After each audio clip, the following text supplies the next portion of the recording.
11 வயது மகனை பறிகொடுத்த நிலையில் 7 வயது மகளும் உடல்நலக்குறைவால் பாதிக்கப்பட்டு இருப்பது பெற்றோருக்கு வேதனையை அளித்துள்ளது. கழிவுநீர் கலந்த குடிநீரை அருந்தியதே இறப்புக்கு காரணம் என பொதுமக்கள் குற்றம் சாட்டுகின்றனர். எங்கே நடந்தது இந்த துயரம்? விரிவாக பார்க்கலாம். பையன் நல்லா இருக்கு, என் பொண்ணு நல்லா இருக்கு. அப்புறம் நான் குடிச்சிட்டு சாப்பிட்டு அப்படியே தூங்குன எந்திரி பார்க்குறேன், என் பாப்பா பூஞ்சு வாந்தி ஆயிடுச்சா.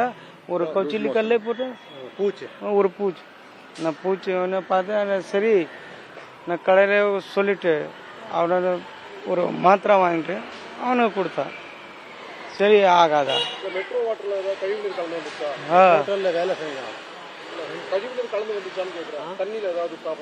தண்ணியில தான் இருக்கு, என்ன இருக்கு எனக்கு தெரியாது. இப்போ எல்லாம் தான் சொல்றேன். கவலை தோய்ந்த முகத்துடன் பேசும் இவர்தான் ராஜேஷ்குமார். பீகார் மாநிலம் நவாதா மாவட்டத்தைச் சேர்ந்த இவர் மனைவி மற்றும் 4 பிள்ளைகளுடன் சென்னை சைதாப்பேட்டை அபித் காலனி பகுதியில் வசித்து வந்தார். கட்டுமான தொழிலாளியான ராஜேஷ்குமாரின் 11 வயது மகன் யுவராஜுக்கு கடந்த புதன்கிழமை வயிற்றுப்போக்கு ஏற்பட்டுள்ளது. அருகில் உள்ள மருத்துவமனையில் சிகிச்சை பெற்ற பிறகு வீடு திரும்பியுள்ளார். ஆனால் சிறுவனுக்கு முழுமையாக குணமாகவில்லை. இதனிடையே அவரது 7 வயது மகளுக்கும் வயிற்றுப்போக்கு ஏற்பட்டிருக்கிறது. அண்ணன் தங்கை இருவரும் சென்னை ராஜீவ்காந்தி அரசு மருத்துவமனையில் அனுமதிக்கப்பட்டுள்ளனர். அதில் சிறுவன் யுவராஜ் உயிரிழந்து விட்டார். அவரது தங்கை மீரா தீவிர சிகிச்சை பிரிவில் அனுமதிக்கப்பட்டுள்ளார்.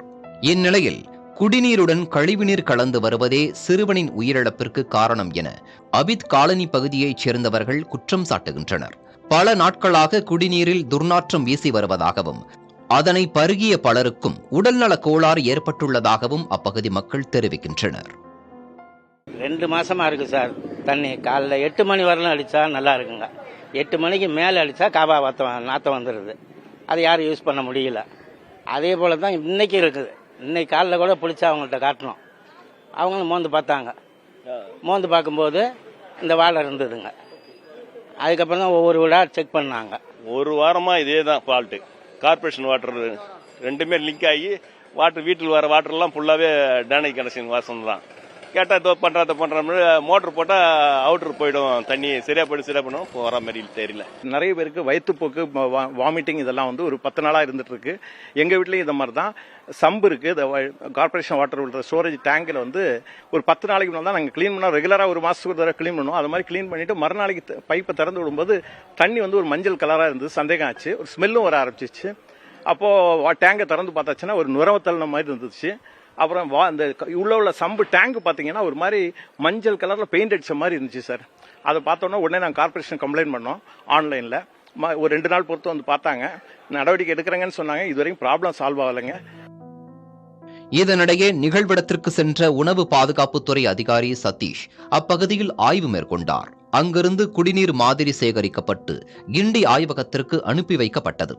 ஆய்வு முடிவுகள் வெளியான பிறகே சிறுவனின் இறப்புக்கான காரணம் தெரியவரும் என அதிகாரி சதீஷ் கூறினார். இங்கே இருக்கிறவங்க என்ன சொல்கிறாங்கன்னா, இந்த தண்ணியில் தான் எங்களுக்கு 10 நாளாக வாட வந்துட்டு இருக்கு அப்படின்னு சொல்லியிருக்காங்க.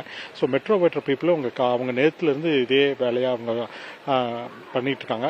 சாம்பிள்ஸ் வந்து உணவு பாதுகாப்புத்துறை மூலமாக நாங்கள் சாம்பிள்ஸ் இப்போ எடுத்து உடனடியாக நாங்கள் கிண்டி லேபில் கொடுத்து நாங்கள் அந்த டெஸ்ட் ரிப்போர்ட் நான் கேட்டிருக்கேன். ஸோ டெஸ்ட் ரிப்போர்ட் வந்ததுக்கப்புறம் தான் தெரியும் அந்த குழந்தையோட இறப்புக்கு என்ன காரணம், ஒன்று தண்ணி மூலியமா இல்லை உணவு மூலியமா அப்படின்ற மாதிரி. அது இல்லாமல் அட்டாப்சி நம்ம போஸ்ட்மார்ட்டம் ரிப்போர்ட் வந்ததுக்கப்புறம் தான் நமக்கு வந்து கிளியராக மேலும் அப்பகுதியில் தற்காலிக மருத்துவ குழு அமைக்கப்பட்டு பொதுமக்களுக்கு சிகிச்சை மேற்கொள்ளப்பட்டு வருவதாகவும் அதிகாரி தெரிவித்தார். பீகாரிலிருந்து பிழைப்பு நடத்த வந்த கட்டுமான தொழிலாளி பிள்ளையை பறிகொடுத்த நிகழ்வு அதிர்ச்சியை ஏற்படுத்தியிருக்கிறது. புதிய தலைமுறைக்காக செய்தியாளர் அன்பரசன்.